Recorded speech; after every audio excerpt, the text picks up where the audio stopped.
Alright guys, welcome back to another episode of Train Simulator Classic, aka Railworks. And today we're continuing along our Durango and Silverton narrow gauge railroad adventure. So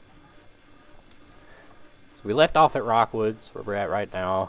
I am starting this a little bit late in the day, so I'm going to try to get as far as I can in the next 25-30 minutes or so before I gotta leave. Yeah, let's see where we can get up to. I think I can certainly make it to Tacoma, but I might be able to get up here to the Cascade Canyon stop. If we make decent time, maybe break a speed limit or two. But we'll figure that out in a second. So go ahead and get ready to get on the road again.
Here we are, coming up on arguably one of, if not the most famous portions of the line.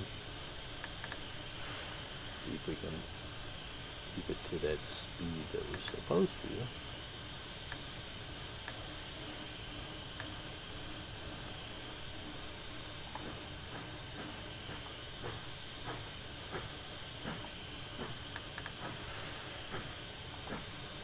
I don't know why it is. I do know the physics are a pain in the butt on these. K27s are not advanced locomotives, quite like a lot of the other ones that I have run. So it does kind of take a little bit of getting used to running a non-advanced locomotive now. One would think maybe it's easier, but I think it's not.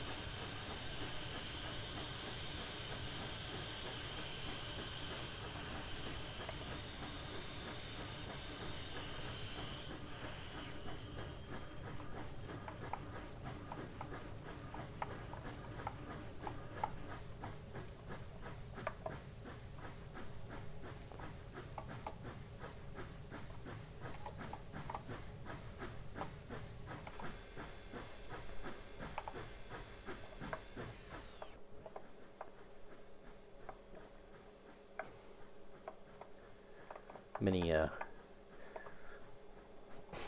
a video have been shot right up here. Many a YouTube short or Facebook short. Full-blown video. Movies. Definitely, probably the most famous spot on the line if I had to pinpoint a particular spot. Kind of referred to as the Highline area where, as you can see all along here, it's blasted out of the side of a mountain, and it pretty much hugs the side of the mountain.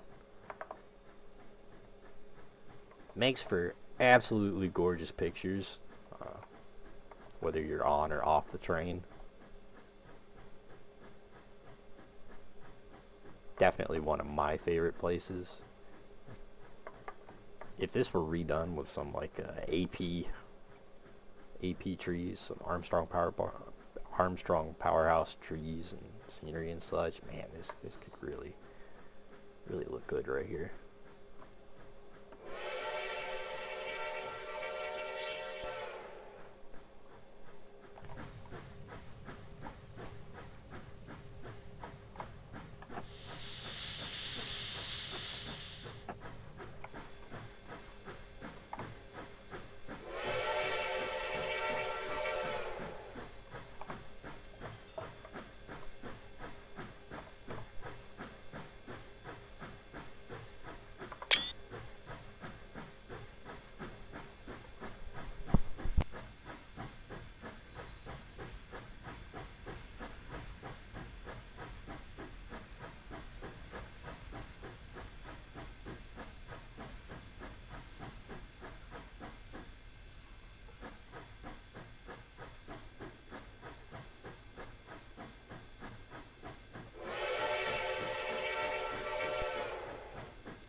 If you've never experienced it in real life, this right here is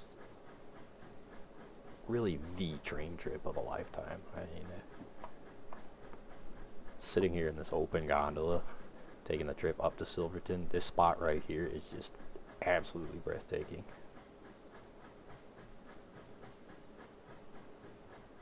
Very enjoyable spot, especially in this car. Still breathtaking really anywhere on the train, but the open air gondola really sets it apart, in my opinion, just as somebody that has actually physically experienced this specific spot in this car.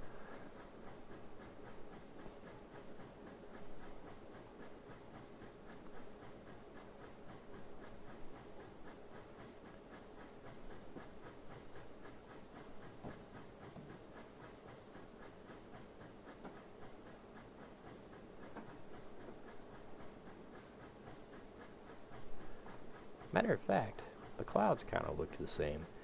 I am using an AP weather cloud. There's my phone. Hi. But I am using the AP weather pack. I really don't know why it's playing so weird though, with this kind of smoky black foreground. Because the clouds themselves actually look really good. I don't know what's going on with this. Sometimes my AP weather works out well, and other times I don't know if it's the root or something in the root files, but it just does not look good on the root. This is one of those cases where it just doesn't look great. Weird little tree up there. Another thing hard to capture in train sim, really any of the train sims, is the running water down here in the river. This is like definitely a rapids, especially after the snow melt or after it rains. That is very much fast flowing water. From here it just looks like a stagnant little lake.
kind of goes to show those poor physics.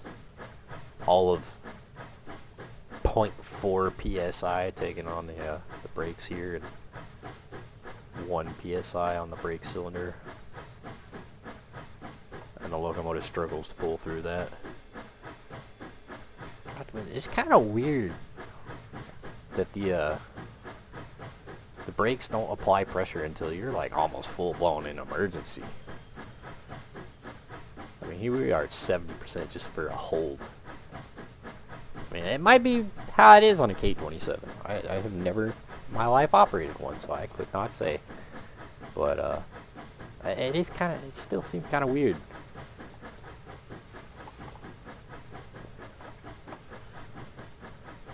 Oh well.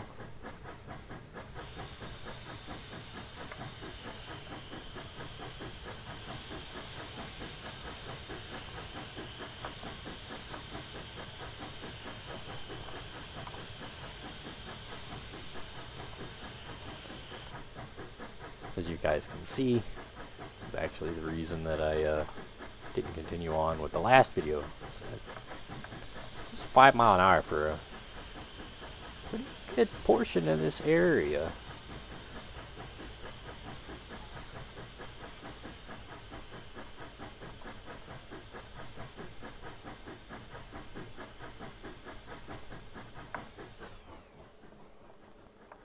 So the going is very slow. Gives you time to enjoy the scenery. Well, in real life, I guess. In game, it can get a little bland. Copy paste, all these flat billboard trees. I don't think there are really any 3D trees used along this route. I think they're all billboard trees. Some of the bushes are 3D-ish, the really, really old 3D bushes like these. Yeah, it's very obvious how old this route is.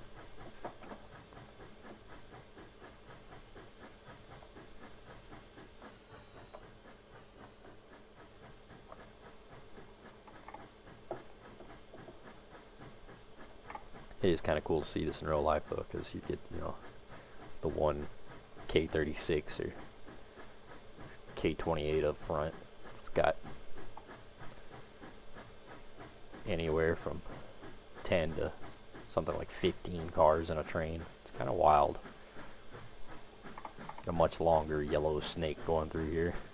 I think I got 1, 2, 3, 4, 5, 6, 7, 8, 9, 10 on the dot.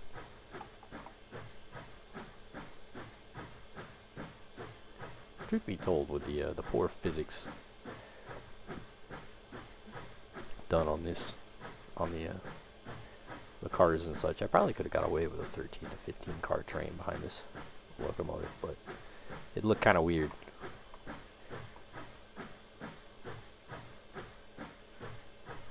A little K27 up front trying to lug 15 cars up to Silverton. That'd be entertaining. Maybe you could.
Good night almighty, I get probably a dozen or so of these flipping spam text for all the voting. It's really irritating. Like, I really do not care which way you vote, but stop wasting my time with the text messages. I'm tired of hearing my phone blow up for text messages that I am not going to look at. I really couldn't possibly care less about what one side has to say to the other in a text message. I'm not doing my research through a freaking text message, so. We just got back from Washington, D.C. and whole flipping trip. That's all I heard, the phone going on. Buzz, buzz, buzz, buzz. It's always the same. It doesn't matter which candidate it is. Constantly.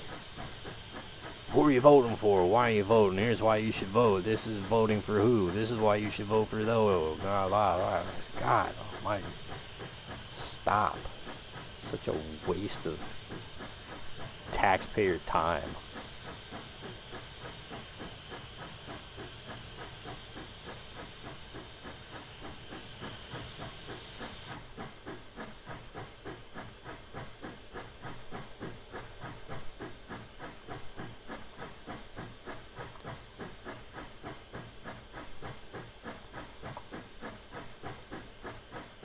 Yeah, I did that 5 mile an hour. We might make it to Tacoma before I gotta leave.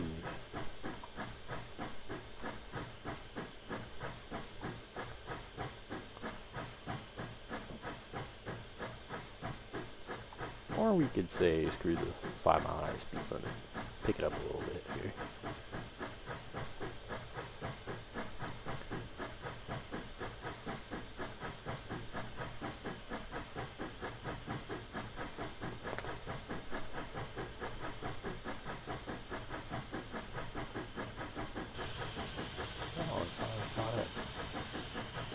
The injectors on this thing are also incredibly slow.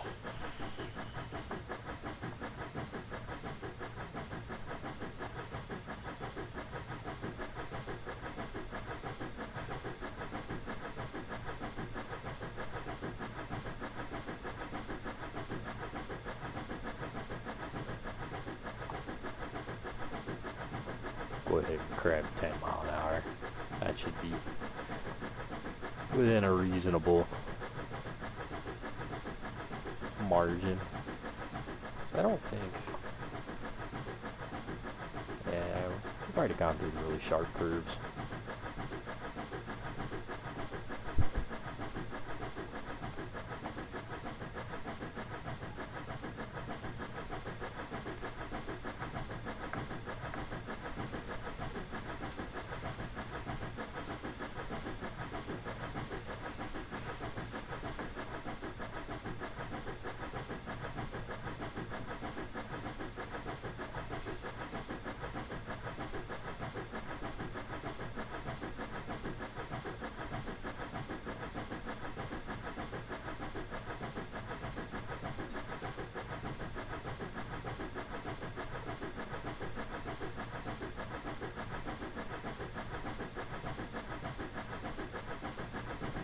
Man, somebody were really dedicated to redoing this work, this route. Probably wouldn't see me play another one very often on my own time. The narrow gauge, just in general, is one of my favorites. I love the Colorado narrow gauge. It's fun to look at. It's fun to run, fun to model. I have a handful of HO narrow gauge models for the Colorado narrow gauge.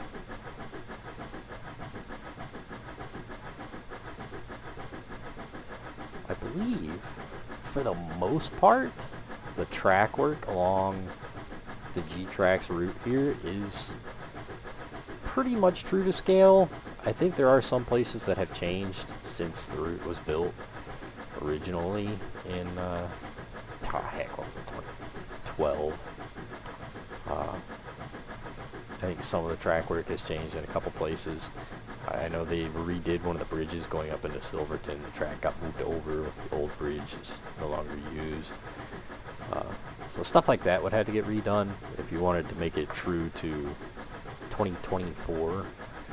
But really the big thing with this route, big issue, is just the scenery. So much of the scenery is long outdated.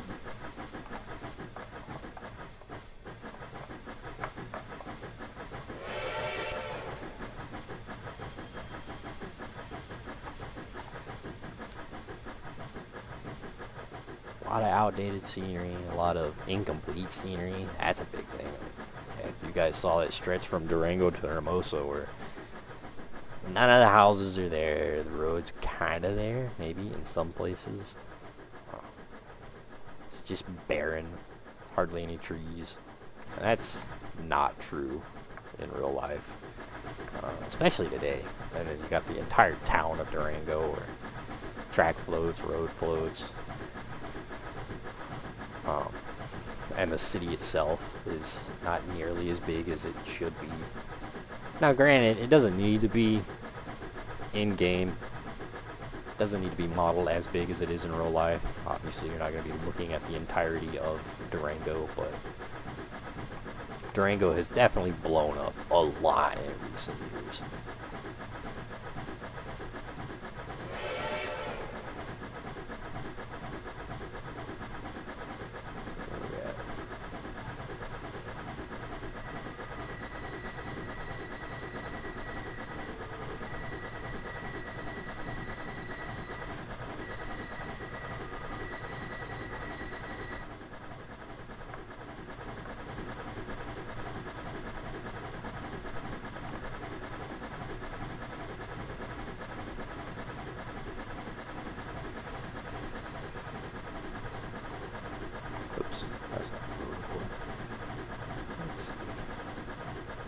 Yeah, we're not really going to have time to run all the way up to Cascade Canyon, unfortunately.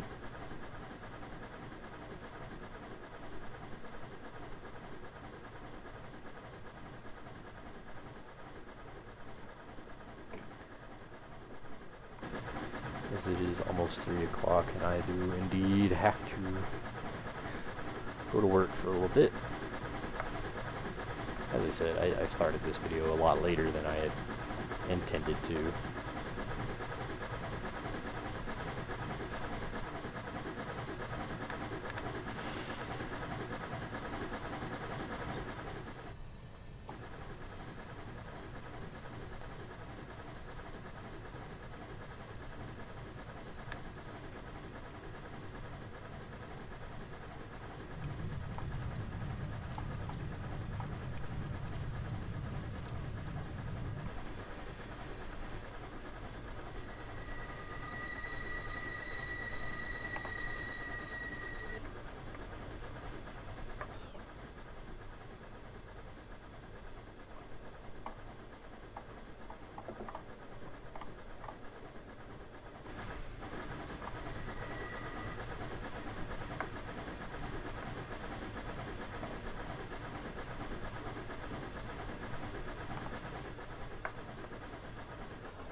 You know, it's crazy, I think about it, is I'm pretty sure the Durango and Silverton is the only route that I have run end to end that takes longer than, 30 minutes.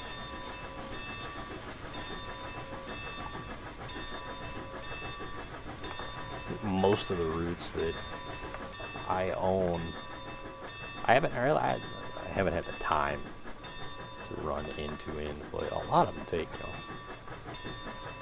3-4 hours. But I've had the Durango and Silverton route since I was really young, so I could sit around and do nothing all day. So I think a long time ago, but if I remember right, I did indeed sit down and run the Durango and Silverton from Durango all the way up into Silverton. I didn't run back in the same day, but it does take about 3.5 hours.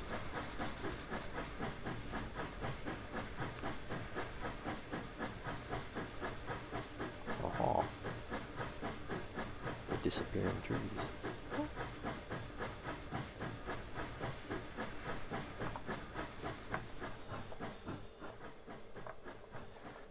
This is a free roam. It's kind of a shame I didn't go up and down the route. It had a lot of like the old dilapidated box cars and whatnot, or at least represented. So like I know, if I remember right, along this track right here, there's a bunch of old box cars, cattle cars, other wooden freight cars that are falling apart, run down.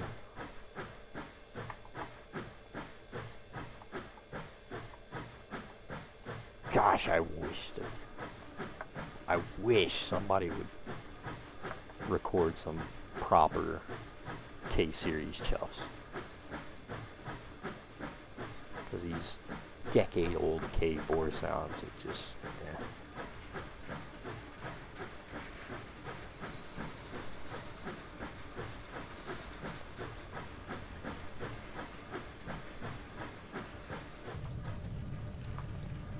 Got it.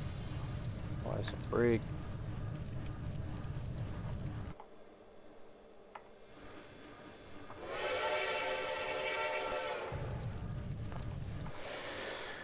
Oh, just me, and here we be.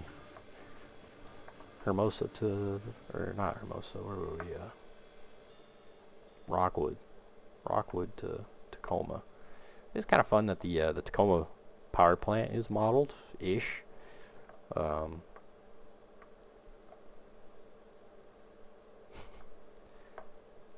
Yeah, it's kind of ish. Definitely could look better, but oh well. At least it's represented to an extent. I don't think we stopped here whenever I rode the train. But anyhow, for the time being, this is where we're going to call it. And we'll pick back up when I get another breathing moment. Probably end up being Wednesday or Thursday, but should be able to run from Tacoma on up to Cascade Canyon, and then from Cascade Canyon, we'll probably end up coming here to Needleton.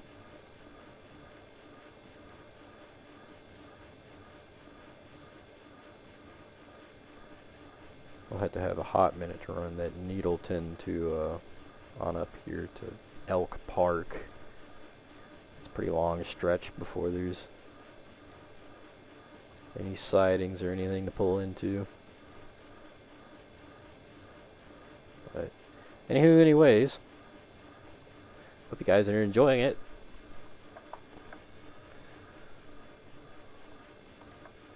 And I will see you guys next time.